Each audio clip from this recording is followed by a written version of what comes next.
the Boston Celtics have just detonated any illusion of a competitive season by signing Josh Minnott, a move that all but waves a white flag on 2026 before it even begins. Per Shams Charania of ESPN, Minott has landed a 2-year deal with Boston, only hours after the team scooped up Luka Garza, another ex-Timberwolves name that doesn't exactly scream playoff pedigree. In the span of one chaotic day, Boston has transformed its front court into a patchwork of developmental flyers and fringe experiments, effectively confirming what fans had barely dared to whisper. Next season is a throwaway. Luke Kornet already bolted for San Antonio, and with Al Horford drifting toward free agency as well, the Celtics' veteran backbone is crumbling. To pour salt into the wound, Jayson Tatum is expected to miss the entire year with a devastating Achilles tear, a doomsday scenario that even the most pessimistic Green Teamers hadn't scripted.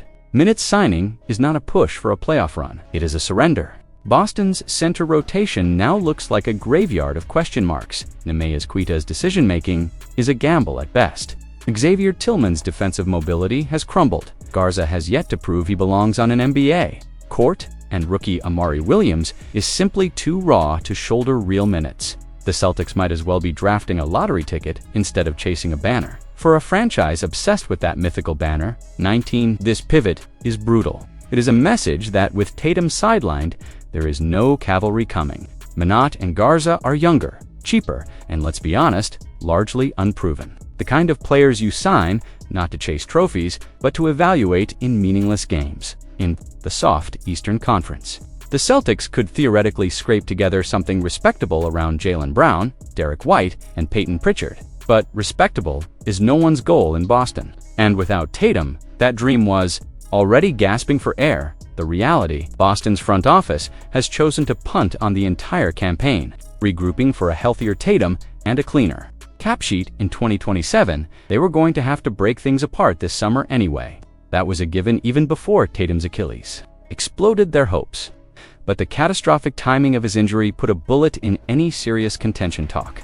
Signing Minott and Garza is just the final proof. The Boston Celtics are on sabbatical, and Banner 19 will have to keep collecting dust for at least another year. Under the right, or perhaps the wrong circumstances, the Boston Celtics may be forced to sacrifice Derrick White on the trade altar. The front office isn't actively shopping White, but they aren't slamming the door on serious proposals either.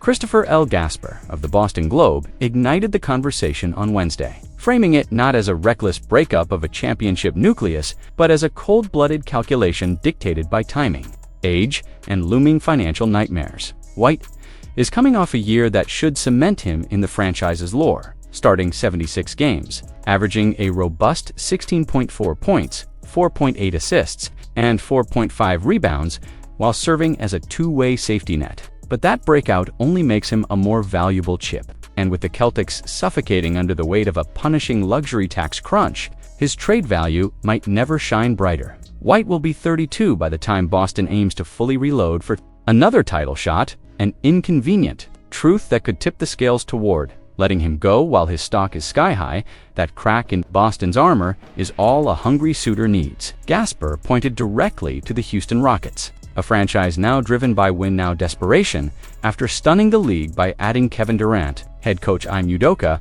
who once fought to bring White to Boston in 2022, might be eager to reunite with his former defensive lieutenant. Their personal history from the San Antonio Spurs only strengthens Houston's potential to make a persuasive pitch, and Houston is armed to the teeth. They could dangle high-upside talents like Jabari Smith Jr., Tari Eason, or Reed Shepherd in a blockbuster, along with draft assets that would make any executive. The NBA landscape was rocked this week by a bombshell no one saw coming. Damian Lillard, yes, Dame Time himself, has been abruptly waived by the Milwaukee Bucks while recovering from a devastating Achilles tear, according to The Athletic.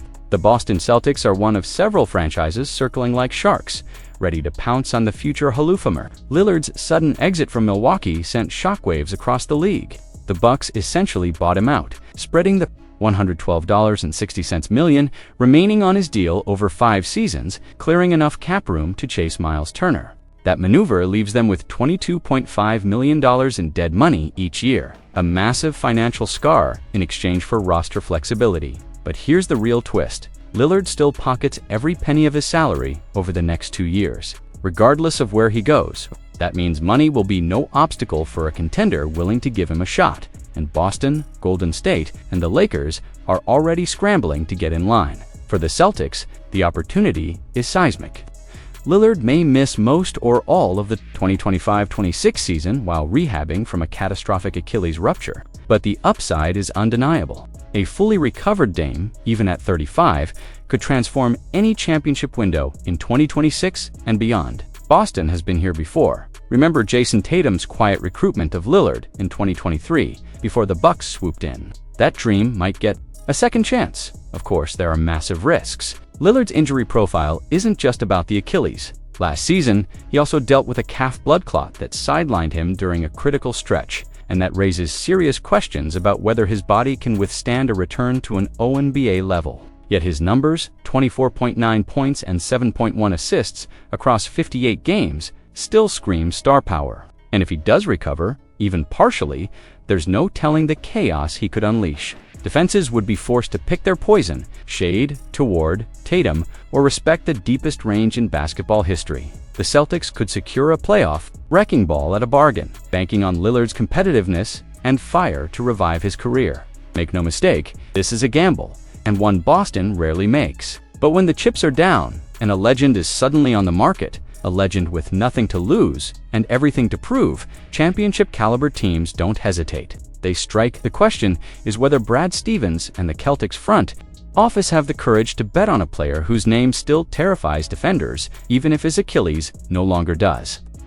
Celtics all but gift Al Horford to the Warriors in stunning roster shift. The Golden State Warriors might be on the verge of a colossal steal, with Boston practically laying a red carpet for them to swoop in on Al Horford, the veteran big man, a stabilizing presence on both ends of the floor. It had been a pillar of the Celtics culture for years, yet Boston's cold-blooded, off-season moves have made his exit feel not just possible, but inevitable. In the frantic hours before free agency cracked open, Golden State's front office made no secret of its desire to secure Horford's services. But even their optimism might have been blindsided by how recklessly Boston seems to be clearing the runway.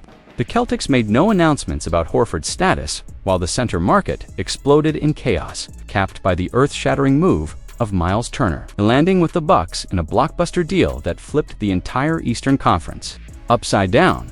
Boston's maneuvering has been no less ruthless. The moment they shipped Luke Kornet to San Antonio on a 4-year, $41 million pact, the dominoes started falling. They added Luka Garza as a ready-made interior replacement, then doubled down by signing Josh Minnot on a 2-year deal, plugging more holes in the frontcourt depth chart. Add to that the recent acquisition of Hugo Gonzalez and the bold trade for Anthony Simons, and it's hard to deny the message coming out of Boston: Horford does not fit their timeline anymore. Why does this matter for the Warriors? Because Boston's roster, now jammed with 15 guaranteed contracts, leaves no obvious room for a 39-year-old veteran with a style of play rooted in half-court patience and precision.